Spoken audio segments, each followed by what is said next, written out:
Hi అండి అందరికీ. Welcome to నేను మీ కావ్య. ఈరోజు నేను మరొక చిన్న వీడియోతో మీ ముందుకొచ్చేసానండి.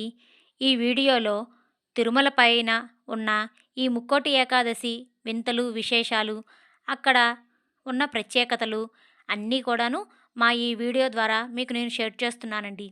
అందుకే మా వీడియోని ఎక్కడా స్కిప్ చేయకుండా చివరి వరకు చూసి మా వీడియో కనుక మీకు నచ్చినట్లయితే ప్లీజ్ లైక్, షేర్, సబ్స్క్రైబ్ చేసుకోండి.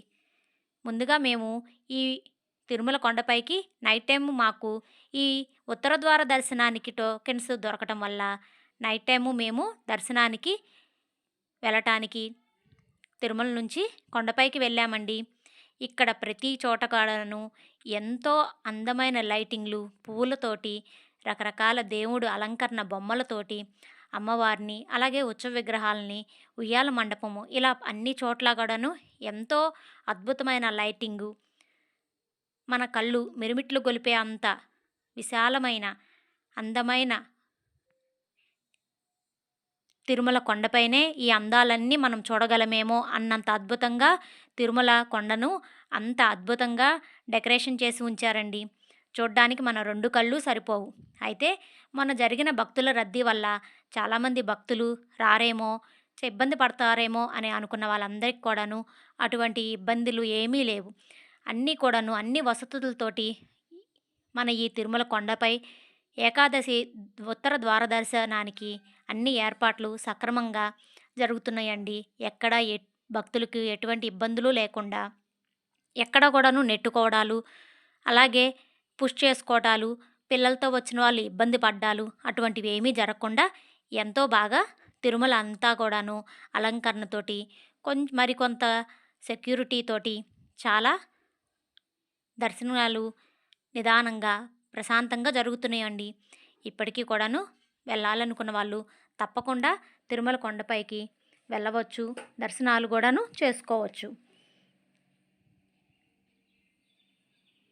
కనుమ రోజు అంటే జనవరి 15న మాకు ఈ వైకుంఠ ద్వార దర్శనము జరిగిందండి.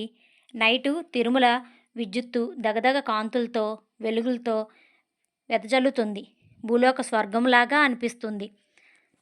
మా ఆనందాలు అందరికీ షేర్ చేసుకోవాలనిపించింది. అందుకే నాకు తెలుసుకున్న మరికొన్ని విషయాలు చెప్పాలనుకుంటున్నాను. మాకు 15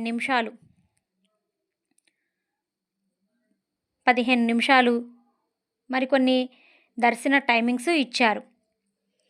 మేము రాత్రి 10 గంటలకి లైన్లోకి వెళ్ళాము. 1-2 కిలోమీటర్లు నడిచిన తర్వాత 10:30కి టైంకి రూమ్లోకి పంపించారు. రూమ్లో 1 అవర్ కూర్చోబెట్టారు. మా రూమ్లో చిన్నపిల్లలు 5 నుంచి 10 సంవత్సరాలు పిల్లలు సుమారుగా 50 మంది వరకు ఉన్నారు. మాకు రూమ్లో మిల్కు, టిఫిన్లు పెట్టారు. 11:30కి రూమ్ నుండి పంపించారు. అక్కడ నెట్టుకోలేదు, లైన్లోనే నిదానంగా పంపించారు. కొంతమంది భక్తులు ఉత్సాహంతో 2-3 చోట్ల మమ్మల్ని నెట్టుకొని ముందుకు వెళ్ళారు. ఇది నాకు 5 నిమిషాలు వైకుంఠ దర్శనం ఎప్పుడూ లేనంతగా ఈసారి గుడిలో డెకరేషన్లు చాలా బాగుంది. వెండి వాకిలి, ధ్వజస్తంభం దగ్గర పువ్వులు, లైట్సు, పండ్లతోటి, దశావతారాల రాత్రులతోటి చాలా బాగుంది. బంగారు వాకిలి, ధ్వజస్తంభం దగ్గర గర్భగుడిలో వైకుంఠ ద్వారం ఒకచోట గుడి మొత్తం పూలు, సుగంధ పరిమళాలతో మనసుకు ఎంతో ఆనందాన్ని, సంతోషాన్ని ఇచ్చాయి. నేను వైకుంఠంలోనే ఉన్నానా అనిపించేలాగా వైకుంఠ ద్వారంలో అలంకరణలు, స్తంభాలకు పూలతోటి, ఆకులతోటి, పండ్లతోటి, పరిమళాలతోటి, మామిడి ఆకులతోటి, ఇలా ఎంత చెప్పినా తక్కువే. స్వామివారి ముందు కూడా నెట్టుకోలేదు. సేవకులు కూడా జరగండి అని చెప్పారు కానీ లాగేయలేదు. చాలా బాగా దర్శనమైంది. మాకు భక్తులు చాలామంది వచ్చారు. అక్కడ అడిగితే సుమారు 70,000 నుంచి 80,000 వరకు ఉంటారు అన్నారు. చాలా బాగా మెయింటైన్ చేస్తున్నారు. మేము విష్ణు నివాసంలో 14న టోకెన్లకి వెళ్తే 15 నైట్కి వచ్చింది. మేము ఎక్కువగా నైట్ టైంలో దర్శనం చేసుకుంటూ ఉంటాం. ఎందుకంటే మార్నింగ్ టైమ్స్లో సుప్రభాతము,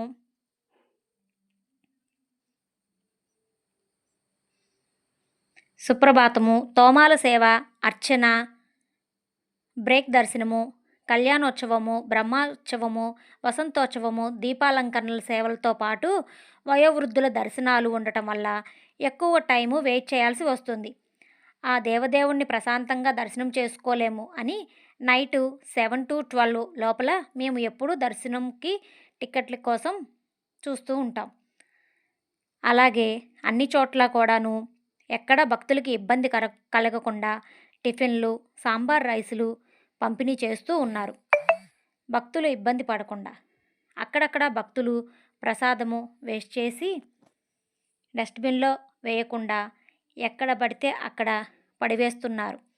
ఇది మన తిరుమల పవిత్రతను మనమందరం కాపాడుకోవాలి కదండి. అలాగే తిరుమలలో భక్తుల రద్దీ కూడాను లేదని అనుకోవటానికి ఏమీ లేదు. ఆ దేవుణ్ణి చూడడానికి ఎంతోమంది భక్తులు వస్తూ ఉంటారు కదండి. అలాగే తిరుమలలో కొండపైన 19వ తేదీ వరకు ఎటువంటి టోకెన్లు ఇవ్వటం లేదు. తిరుపతిలో మాత్రమే టోకెన్లు ఇస్తున్నారు. అది కూడా భూదేవి, శ్రీనివాస, విష్ణు నివాస్ కాంప్లెక్స్లలో మాత్రమే తిరుమల కొండపైకి టోకెన్లతో ఇస్తున్నారు. ఇటువంటి మరిన్ని ఇన్ఫర్మేషన్లు నేను మీకు మా వీడియో ద్వారా ఎప్పటికప్పుడు తెలియచేస్తూ ఉంటాను. అందుకే మా వీడియోని ఎక్కడా స్కిప్ చేయకుండా చివరి వరకు చూడండి. మా వీడియో నచ్చినట్లయితే ఈ ఇన్ఫర్మేషన్ మీకు ఎంతో కొంత ఉపయోగపడుతుంది అనుకుంటే తప్పకుండా లైక్ చేసి షేర్ చేయండి.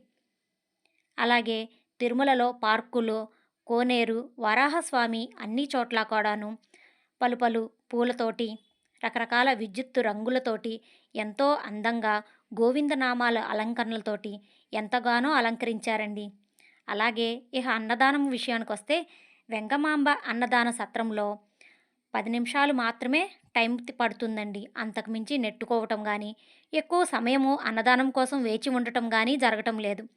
చక్కగా అన్నదాన ప్రసాదంలో కూడా మనకి సాంబార్ అన్నము, మజ్జిగ చారు, అలాగే పచ్చడి, ఇలాగా మనం కడుపు నిండా తృప్తిగా ఆ వెంగమాంబ అన్నదాన సత్రంలో భోజనం చేయవచ్చు. లడ్డూలు కూడాను మనకి దర్శనం అయిన తర్వాత లడ్డూలు కూడాను ఎన్ని కావాలంటే అన్ని ఇస్తున్నారు. అయితే వడ మాత్రము ఉదయం 10 గంటల వరకు మాత్రమే అందుతుంది. ఆ తర్వాత అవైలబుల్ లేదు అని చెప్తున్నారు. కానీ లడ్లు మాత్రము మనకి ఆధార్ కార్డు ఉంటే 2 లడ్లు ఇస్తున్నారు. అలాగే టోకెన్లు ఉంటే ఎన్ని లడ్లైనా తీసుకోవచ్చు అని చెప్తున్నారు. వడ కాస్టు వచ్చి 100 రూపాయలు చెప్తున్నారు. కానీ లడ్డు కాస్టు 50 రూపాయలు మాత్రమే. ఈ విషయం అందరికీ తెలిసినప్పటికి కూడాను ఈ ముక్కోటి ఏకాదశి ఈ 10 రోజుల దర్శనానికి వెళ్ళిన వాళ్ళకి అన్నీ వివరంగా చెప్పాలనే ఉద్దేశంతో మరికొన్ని విషయాలను నేను వివరంగా చెప్తున్నాను. మా వీడియోని ఎక్కడ స్కిప్ చేయొద్దు. తిరుమలలో వచ్చే భక్తులకి మరొక చిన్న విజ్ఞప్తి. కొండపైన ఇలాగే ఈ 2-3 నెలలు ఈ చలికాలము, మంచు, చిరు జల్లులతోటి ఎంతగానో వాతావరణము చల్లగా ఉంటుంది.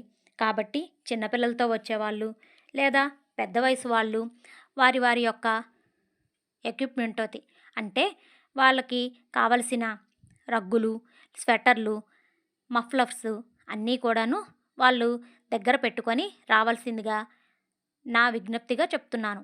ఎందుకంటే కొండపైన ఎంత లేదన్నా కూడాను చలి బాగా ఉంటుంది ఈ జనవరి, ఫిబ్రవరి మాసాల్లో. కాబట్టి చిన్నపిల్లలతో వచ్చిన వాళ్ళు తప్పకుండా అన్నీ అవైలబుల్ చేసుకొని దర్శనానికి రావాలి. మరొక విషయం, ఎవరికైనా రూమ్స్ అవైలబుల్ లేకపోతే ఈ 2 నెలలు మాత్రం తప్పకుండా విరమించుకోండి దర్శనానికి. ఎందుకంటే చలి బాగా ఉంది. అలాగే మేము వెళ్ళినప్పుడు దర్శనానికి చిన్న జల్లులు కూడా పడుతున్నాయి. ఈ చల్లటి వాతావరణము పిల్లలకు కానీ పెద్దలకు కానీ అంతగా సరిపడదు. అందువల్ల చెప్తున్నాను. ఒకవేళ ఖచ్చితంగా రూమ్ అవైలబుల్ ఉన్నవాళ్ళు తప్పకుండా దర్శనానికి వెళ్ళవచ్చు. అయితే అక్కడ కూడాను పిల్లలకి, పెద్దవాళ్ళకి ఎటువంటి ఆస్మా, జలుబు, దగ్గు అటువంటివి ఉన్న వాళ్ళకి కూడాను ఎక్కడికక్కడ కూడాను వైద్య శిబిరాలు ఏర్పాట్లు చేసి అన్నీ సౌకర్యంగానే ఉన్నాయి. ఎక్కడ ఇబ్బంది పడవలసిన అవసరం లేదు. అయినా కూడాను మన జాగ్రత్తలో మనము ఉండాలి కాబట్టి తప్పకుండా అన్ని ఏర్పాట్లతోనే మనము రూము సౌకర్యాలు, అలాగే పిల్లలకు సంబంధించిన వస్తువులు అన్నీ కూడాను తీసుకొని వెళ్ళాలి. అయితే భక్తులు ఎక్కడ ఇబ్బంది పడకుండా ఎక్కడికక్కడ అంటే బస్ స్టాండ్ దగ్గర, ఇంకా కొన్ని సత్రాల దగ్గర, అలాగే మనకి కోనేరు దగ్గర, ఇంకా మరికొన్ని చోట్ల పిల్లలకి కావాల్సిన పాలు, అలాగే సాంబార్ అన్నము, పులిహోర రైసు ఇలాంటివి అక్కడ భక్తుల సేవలకు వచ్చిన వాళ్ళు మనకు అందచేస్తూ ఉన్నారు. మనకి వెంగమాంబ అన్నదానంకే వెళ్ళి భోజనం చేయాలి అన్న అవసరం లేకుండా మనకి ఎక్కడ కావాలన్నా కూడాను అక్కడ ఫుడ్‌కి ఎటువంటి ఇబ్బంది లేకుండా అన్నీ సౌకర్యంగా జరుగుతున్నాయి. మాకు 2 లడ్డూలు, 1 వడ మాకు సౌకర్యంగా దొరికినాయండి. ఇంతేనండి ఈ వీడియో. మా వీడియో ఎక్కడ స్కిప్ చేయకుండా చూడండి. మా వీడియో నచ్చినట్లయితే ప్లీజ్ లైక్, షేర్, సబ్స్క్రైబ్ చేసుకోండి. Thank you.